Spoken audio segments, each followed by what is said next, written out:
In this video, we're going to stick with our theme of taking a simple idea that we could play on a single surface and then taking that and varying it and doing some different things that will be effective around the kit. Before we get too far into this lesson, please don't forget to like and subscribe to my channel so I can keep bringing you more videos like this one.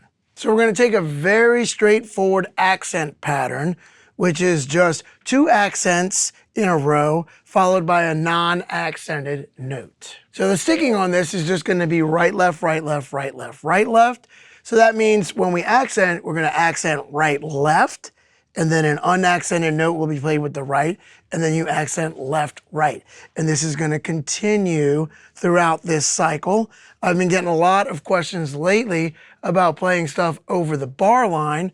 So this figure and this accent pattern naturally carries over the bar line. So right now I'm going to demonstrate the full accent pattern, and it is 4 bars long.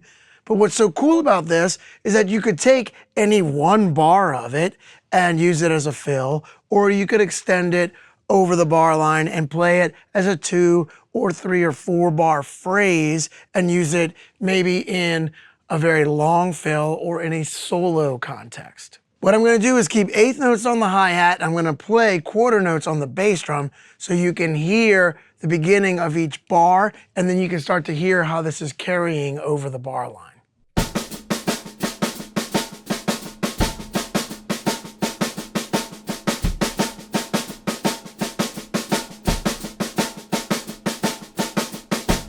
What's cool to notice is that when you start taking a 3-note phrase and extending it over the bar line, then the 4th measure is a repeat of the 1st measure. So with a 3-note phrase, this thing completes its cycle after 3 bars, and then the 4th bar will be a repeat of the 1st bar because it cycles back on itself. So things that you want to do with an accent pattern like this is be able to play it over first the mambo bass drum pattern.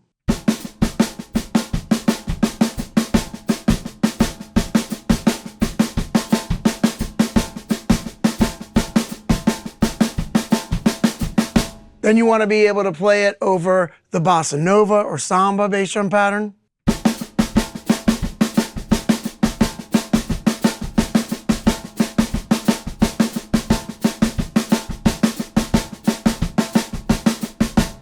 Then you want to be able to do it over 4 on the floor, which, since we're looking at 16th notes right now, we'll write that out as 1/8 notes on the bass drum and upbeats on the hi-hat.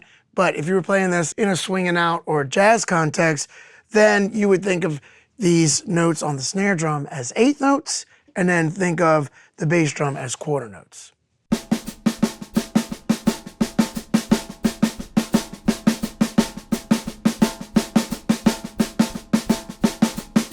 Then you can also do the Bonham engine, which would be 1/8 notes on the hi-hat and then upbeat 16th notes on the bass drum. This is something that John Bonham would do underneath a lot of his fills. Maybe if he was going around the toms or underneath the snare drum. But this is a really cool thing that we can do on the bass drum to fill out some of our hand patterns that we're playing up top.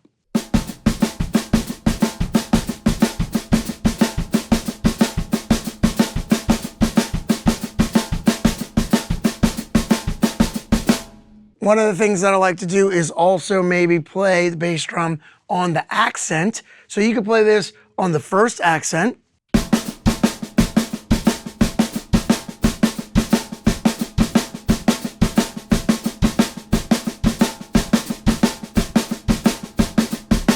I also love to chase the accents with the bass drum. So you could chase that 1st accent with the bass drum, and that's going to make it so that the bass drum is playing with that 2nd accent.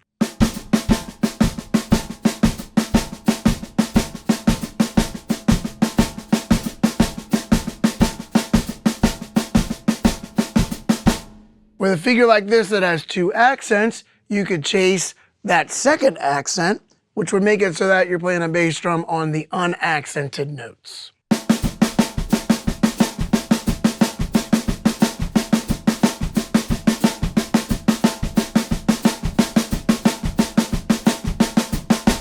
So far, all of this has just been to demonstrate what you need to get mechanically and technique-wise together so that you can start applying this in a creative way on the drum set. One of the things that I love to do with this is to diddle the unaccented notes. And when you do this, it creates a single drag variation that sounds a lot like something that Philly Joe Jones might play. I'm gonna pick up the tempo on this a little bit, and I'm gonna put a little phrasing in there that's gonna spice this thing up just a little bit. When I play this one, I'm gonna play the bass drum on the second accent, and I'm also gonna start this with a diddle pickup.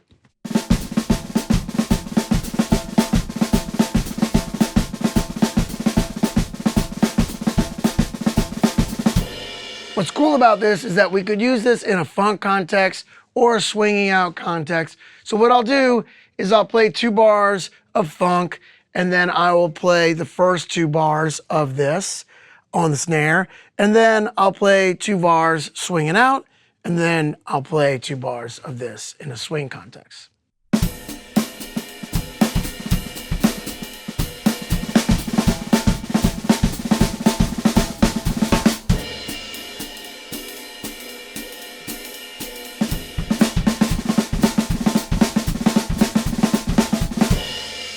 Now you can move things around the toms, and you could voice things this way. You could put the right hand on the floor and the left hand on the rack tom. So let me play a couple of bars, and then I'll play measure 1 as a fill, and then a couple bars and play measure 2 as the fill.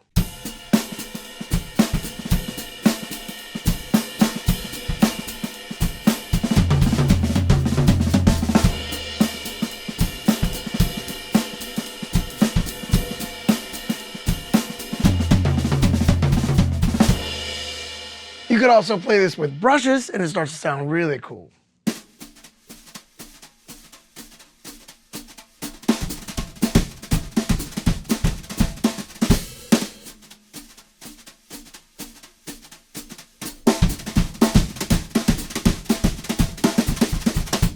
One of the things that I love to do with this is to buzz all of the notes, and you can do that even on the accents. So right now I'm going to play 2 bars at a time, and then I'll play bars 3 and 4, the last 2 bars of this, all buzzed, and show you how we can do that and use it as a fill.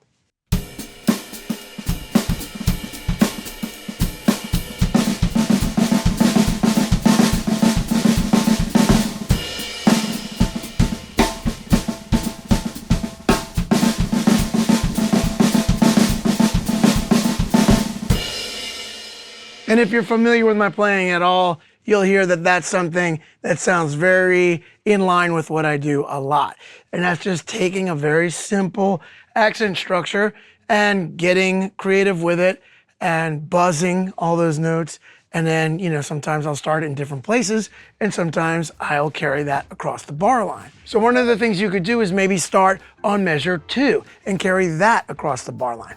Or you could start on measure 3 and carry that across. So really there are endless possibilities with this, and this particular accent structure is a great place to look and start if you're looking to play over the bar line. This is just one example out of over 200 examples inside my Endless Possibilities PDF. So if you're interested in some very cool single surface ideas that apply great to the kit, just click the link in the description to take advantage of the very special offer that I am putting forth for Endless Possibilities. Don't forget to hit that like button and subscribe to my channel so that we can keep growing the channel and I can keep bringing you lessons and behind the scenes videos. So until next time, see you down the line. Yes, indeed.